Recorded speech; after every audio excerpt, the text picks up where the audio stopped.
অলপ আগতে মই শোণিতপুৰ জিলাৰ তেজপুৰৰ ঐতিহাসিক লিচু পুখুৰীৰ সৌন্দৰ্যবৰ্ধন প্ৰকল্পৰ সমাপ্তিৰ পিছত তাক শুভাৰম্ভ কৰাৰ সৌভাগ্য হৈছিল আৰু আমি এই লিচু পুখুৰীটো সুন্দৰভাৱে তাক নতুনকৈ সৌন্দৰ্যবৰ্ধন কৰি তেজপুৰৰ ৰাইজৰ বাবে উৎসৰ্গা কৰিবলৈ পাই আমি গৌৰৱ অনুভৱ কৰিছো।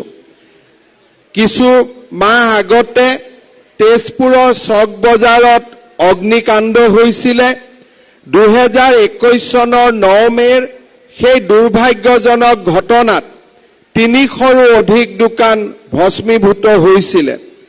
পৰৱৰ্তী সময়ত এই দুৰ্ভাগ্যত আক্ৰান্ত হোৱা ব্যক্তিসকলক সাক্ষাতৰ বাবে তেজপুৰলৈ মই আহিছিলোঁ আৰু সেই সময়ত মাননীয় মন্ত্ৰী অশোক সিংহাল ডাঙৰীয়াৰ উপস্থিতিত চক বজাৰ পুনৰ নিৰ্মাণৰ প্ৰতিশ্ৰুতি দিছিলোঁ।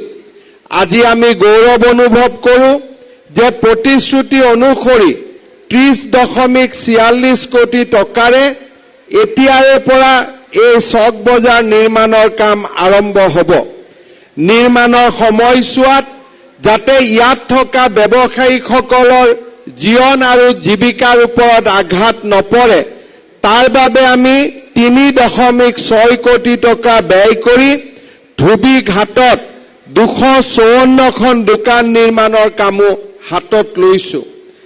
আমি শোণিতপুৰ জিলাত কেবিনেটৰ বৈঠক অনুষ্ঠিত কৰাৰ সময়ত এই জিলাখনৰ উন্নয়নৰ বাবে কেইবাটাও নতুন কথা ঘোষণা কৰিছিলোঁ। বৰপুখুৰীৰ সৌন্দৰ্যবৰ্ধন প্ৰকল্পৰ কথা সেই সময়ত আমি উল্লেখ কৰিছিলোঁ যেতিয়া যোৱা বছৰৰ 11 জুনত তেজপুৰত আমাৰ কেবিনেট বৈঠক অনুষ্ঠিত হৈছিল। প্ৰতিশ্ৰুতি ৰক্ষা কৰি আজি আমি 14.85 কোটি টকা ব্যয়েৰে এই বৰপুখুৰীৰ সৌন্দৰ্যবৰ্ধনৰ কাম হাতত লৈছোঁ।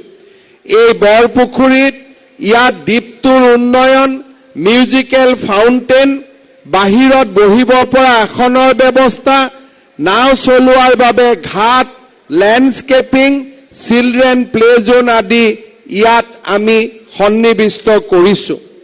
হজৰাপাৰ ৱাটাৰফ্ৰণ্ট উন্নয়ন আৰু ৱাটছ টাৱাৰ নিৰ্মাণৰ বাবেও আজি আমি 24 কোটি টকাৰ এক প্ৰকল্পৰ আধাৰশিলা স্থাপন কৰিছোঁ।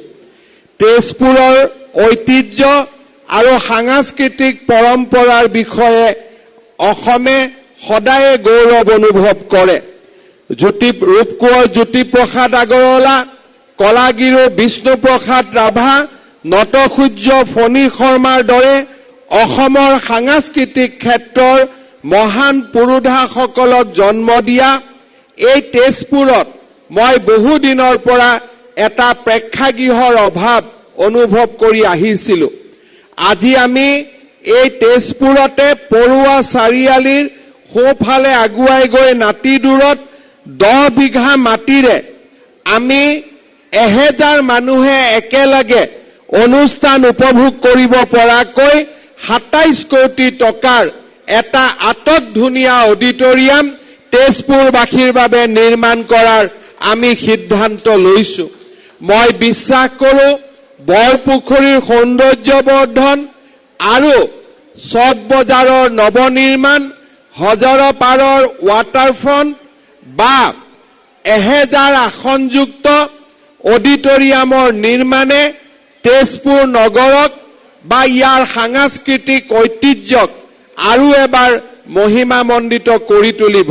ইয়াৰ উপৰিও তেজপুৰবাসী ৰাইজক মই অত্যন্ত বিনম্ৰতাৰে সৈতে জনাব খুজিছোঁ যে প্ৰধানমন্ত্ৰী নৰেন্দ্ৰ মোদী ডাঙৰীয়াৰ অমৃত 2 আঁচনিৰ অধীনত আমি তেজপুৰ নগৰত খোৱা পানী যাতে ঘৰত স্থাপন কৰা নলীৰ পৰা ঘৰতে খোৱা পানী, পৰিষ্কাৰ খোৱা পানী পাব পাৰে তেনেকুৱা প্ৰকল্প এটাও আমি সোনকালে নিৰ্মাণ কৰি তেজপুৰবাসীক দিয়াৰ বাবে আজিয়ে আমি আপোনালোকৰ আগত ঘোষণা কৰিছোঁ।